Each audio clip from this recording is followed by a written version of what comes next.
asalaamaaleykum wa rahmatullah professeur maa ngi lay nuyu di la ziar. maa ngi lay fay sëñ Pape. di nuyu ñi ñuy suivre ñëpp ci chaîne bi di sama xalaat. professeur tey moom li ñu bëggoon comprendre ci vidéo bi mooy diagnostic dañ koy dégg. dañ kaa defal diagnostic. wala diagnostiqué nañ ko nangam na lan mooy diagnostic. waaw diagnostic Pape. suñ ko waxee. baatu français la mais pour nga nit ki mën a comprendre. mooy nga fexe ba xam nit ki lan moo ko dal exemple. comme que ci santé la ñuy wax exemple. waaw. maanaam nit ki feebar bi. parce que ñaar moo am. ki feebar. ñu tuddee ko malade bi. ak ki koy faj ñu tuddee ko médecin bi exemple. léegi malade bi bu demee fekki médecin bi. léegi nag pour médecin bi xam lan moo dal. malaatam bi loolu la ñuy wax diagnostic. saytu bi koy saytu waaw. pour xam lan moo ko war a dal lan moo nekk ci yaram wi. loolu la ñuy wax diagnostic. d'accord. léegi nag diagnostic boobu nag dafa bëri ay affaire dafa bëri ci lu muy tege maanaam nattuwaay la. waaw nattuwaay la pour nga mën a xam. donte nag taxul nga xam. waaw mën nga bañ a tax boo gisee médecin yi. ñu bëri di la defloo ay analyse ay rajo. parce que foofu mooy gën a exact la ñuy gën a xam. ndax problème bi mooy. dafa bari feebar yoo xam ne dañoo bokk dañoo nuroo ay symptômes te bokkuñu. dañoo nuroo waa kay comprendre te bokkuñu. exemple tey su ma la jox exemple nga comprendre bu ñu doon dem Tivaouane. ñooy bokk yoon yi ba Thiès exemple. waaw donc yoonu Thiès ak yoonu Tivaouane benn la exemple. waaw mais boo ñaari dëkk yi bokkuñu.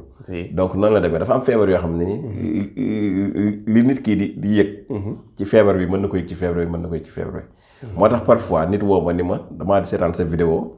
nga wax nangam ak nangam moo tax ma yaakaar ne am naa ma ne ko non feebar kenn du koy yaakaar.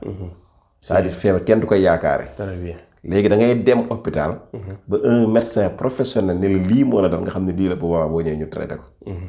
léegi nag diagnostic mooy loolu mooy boo demee ci médecin bi. laaj yi mu lay laaj. moom. laaj yooyu daf koy arranger parce que day xam yan symptôme la ak kii nan la lay dalee. bu ko defee nag ci laaj yooyu rek moom mën na ci xam lu bari. d'accord su demee ba tële ci laaj yooyu nag.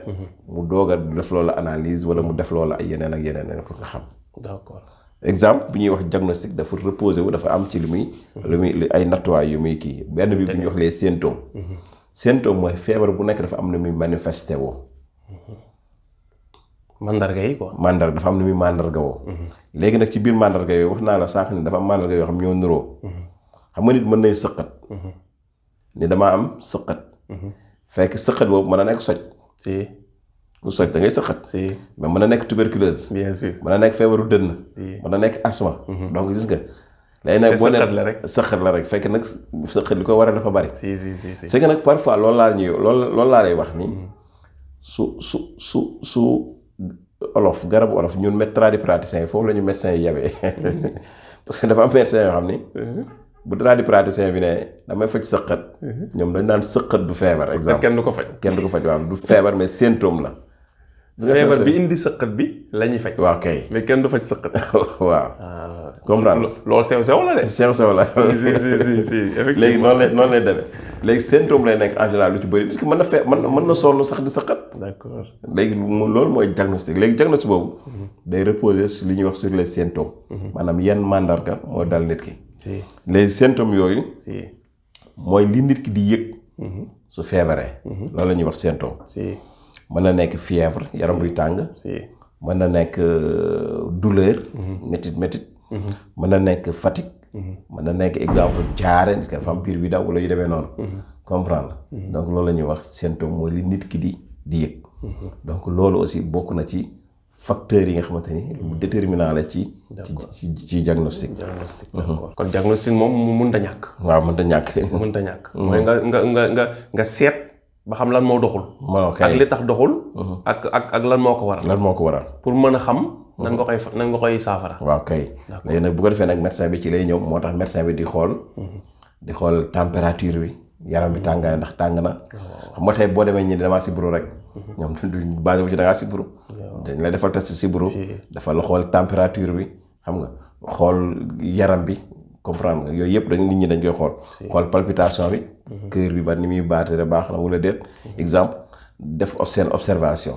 donc loolu yëpp day reposer ci li ñuy wax diagnostic.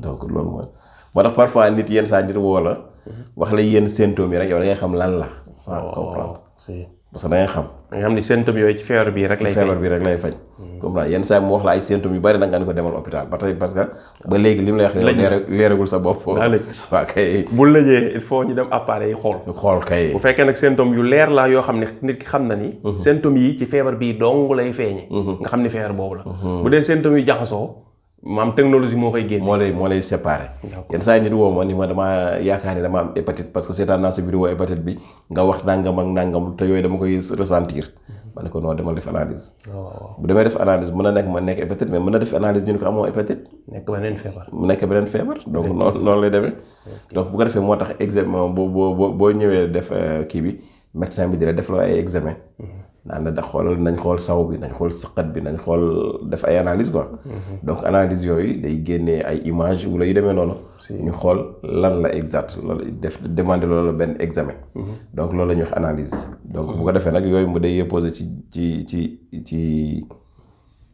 ci diagnostic bi waaw mën na dem ba nit ñi di xool saw mi wala ñu xool deret ji ba xam lan moo ci nekk wala ñuy xool yaram bi image yi xool ba xam lan moo ci nekk ba xam bu fekkee ak yu demee noonu ba xam signes yi nga wax yow ak moom li médecin bi li mu yaakaar mën na nekk wala déet donc gis nga donc loolu mooy en général diagnostic médecin yi kay ay jàmbar lañ parce que gis naa ni ginnaaw kër sax dañ koy xool waaw kay waaw des fois ñu wax nit ki day dem toilette mu dindi tuuti si ginnaaw def ko ci benn ñu jox ko benn tube à essai ndaw yooyu mu def ko ci indi ko effectivement après ñu xool waaw ndax gisuñu ci mën nañ cee gis ay kii ay microbe ak yu demee noonu xam ban virus moo ci nekk wala nangam ak nangam donc loolu war nañ leen jaajëfal nag parce que xoolee noo jàmbaar lañ ginnaaw këru nit pour mu wér rek waaw médecin yooyu ko mën yàlla nañ ko defante wér amiin am na solo professeur merci jërëjëf macha allah kon xam naa dañ lay bàyyi nga tàggatoo ba vidéo bii di ñëw nga xam ne dina ñëw ci plante de la semaine ñu ñëw ci ay xobi garabu ditax garabu ditax meen na inshallah ditax moom nit ñi xam nañ ko siiw ditax waxoon nga ci xobi garabu ditax ci lañ bëgg a ñëw inshallah ba xam ndax am na luñ ci mën a utiliser ak luñ ci mën a jëfandikoo ci wàllu inshallah bu neexee yàlla kon ñu bàyyi la nga tàggatoo merci jërëjëf sëñ Pape jaajëf